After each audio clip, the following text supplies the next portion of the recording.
बे समाव फोसावनो लादों बोथोरनि मोनसे रादाब। भारतारि बोथोर बिगियान बिफाना सा सानजा रायजोनि थाखाय गोदानसिन बोथोरनि इयुन रादाब फोसावदों। आइएमडीआ 21 निफ्राय 25 फेब्रुआरिसिम आसाम आरो सा सानजा रायजोफोरनि माखासे बाहागोफोराव रेजेंनिफ्राय गेजेर थाखोनि अखा हानो हागौ होनना बुंदों। गोदानसिन बोथोर बुलेटिननि बादिब्ला आसाम, मेघालय, नागालेन्ड आरो मणिपुराव अखा हानायनि आसा दङ। बबेखानि अरुणाचल प्रदेशआव माखासे ओनसोलफोराव रेजेंनिफ्राय गेजेर थाखोनि अखा हानो हागौ। आइएमडीआ बेखौबो इसारा होदों दि मिजोराम आरो त्रिपुरायाव गोरान बोथोरनि थासारिफोर जानो हागौ। गुबुन फारसेथिं अरुणाचल प्रदेशनि गोजौ ओनसोलफोराव एसे बरफ गोग्लैनायनि आसा दङ। बेजों लोगोसे सा-सानजा रायजोफोराव बांसिन बिदुङा फैबाय थानाय समाव सोलाय-सोल' जानाय नङा। बोथोर एजेन्सिया अरुणाचल प्रदेश, मेघालय आरो नागालेन्डआव बारहुंखा आरो सारअन्थाइ गावनायनि थाखाय सांग्रांथि रादाबबो फोसावदों। खोला आसाम, खोला मणिपुर, सा मिजोराम आरो सा त्रिपुरायावबो बारहुंखा बारनो हागौ। लोगोसेनो घन्टासेयाव 30 निफ्राय 40 किल'मिटार बारनाय बार बारनो हागौ होननानैबो सांग्रांथि होदों भारतारि बोथोर बिगियान बिफाना। बे समाव फोसावनो लादों बोथोरनि मोनसे रादाब। भारतारि बोथोर बिगियान बिफाना सा सानजा रायजोनि थाखाय गोदानसिन बोथोरनि इयुन रादाब फोसावदों। आइएमडीआ 21 निफ्राय 25 फेब्रुआरिसिम आसाम आरो सा सानजा रायजोफोरनि माखासे बाहागोफोराव रेजेंनिफ्राय गेजेर थाखोनि अखा हानो हागौ होनना बुंदों। गोदानसिन बोथोर बुलेटिननि बादिब्ला आसाम, मेघालय, नागालेन्ड आरो मणिपुराव अखा हानायनि आसा दङ। बबेखानि अरुणाचल प्रदेशआव माखासे ओनसोलफोराव रेजेंनिफ्राय गेजेर थाखोनि अखा हानो हागौ। आइएमडीआ बेखौबो इसारा होदों दि मिजोराम आरो त्रिपुरायाव गोरान बोथोरनि थासारिफोर जानो हागौ। गुबुन फारसेथिं अरुणाचल प्रदेशनि गोजौ ओनसोलफोराव एसे बरफ गोग्लैनायनि आसा दङ। बेजों लोगोसे सा-सानजा रायजोफोराव बांसिन बिदुङा फैबाय थानाय समाव सोलाय-सोल' जानाय नङा। बोथोर एजेन्सिया अरुणाचल प्रदेश, मेघालय आरो नागालेन्डआव बारहुंखा आरो सारअन्थाइ गावनायनि थाखाय सांग्रांथि रादाबबो फोसावदों। खोला आसाम, खोला मणिपुर, सा मिजोराम आरो सा त्रिपुरायावबो बारहुंखा बारनो हागौ। लोगोसेनो घन्टासेयाव 30 निफ्राय 40 किल'मिटार बारनाय बार बारनो हागौ होननानैबो सांग्रांथि होदों भारतारि बोथोर बिगियान बिफाना।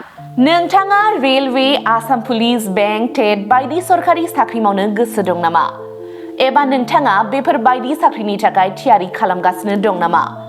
नोंथाङा railway, Assam police, banking, SSC, Assam direct recruitment, TET बायदिनि आनजादखौ खनले होदोंब्लाबो जाफुंसारनायखौ मोननो हायाखै नामा?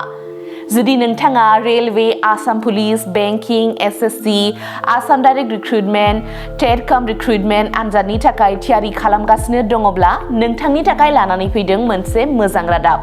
लास्ट ईयर से कोचिंग स्टार्ट किया बट कोचिंग ज्वाइन करने के बाद ही मेरा एग्जाम क्लियर हुआ। तो मेरा इस साल 3 एग्जाम का प्री क्लियर हुआ, सीएचएसएल का प्री क्लियर हुआ, फिर आईपीएस पीओ का मेरा प्री क्लियर हुआ है और सीजीएल का भी मेरा प्री क्लियर हुआ है। तो अभी मैं मेंस का प्रिपरेशन कर रहा हूँ। क'क्राझार सहरनि RNB road ward number 6 Sai Baba मन्दिर एबा एयारटेल अफिसनि साखाथियाव दङ आईबीटी कचिं इनस्टिट्यूटआ। आईबीटी कचिं इनस्टिट्यूटआव banking, SSC, railways, defence, TET आरो गुबुन सरकारि साख्रिफोरनि आनजादनि कचिं होनाय जायो आरो बेनि मुं थिसननाया दासान्दि सोलिगासिनो दङ। आं नाजाथाय मेथ्सफोराव उइकफोर ओमफ्राय दा बाहायनाया एसे गुसुं जाबाय आरो बाहाय सीए क्लासबो जायोमोन। माने सामफ्राम कारेन्ट एफेयारफोर जानाय, मा जानाय, जिअ' मा जानाय बिदिखौ मोनगोन। ओमफ्राय रिजनिंफोर, इंग्लिश क्लास जाजोबो गासैबो। मेरा क्वांट में एक्चुअली खराब था, इसलिए मेरा ज़्यादातर एग्जाम में क्वालिफाई नहीं कर पा रहा था और कॉन्फिडेंट भी नहीं था। जब से मैंने ज्वाइन किया है तब से मैंने क्वांट पे एक्चुअली अभी मैं क्वांट पे अच्छा हूँ और कर भी पा रहा हूँ। तो अभी कॉन्फिडेंट भी हूँ और फैकल्टीज भी बहुत अच्छे हेल्प करते हैं बहुत।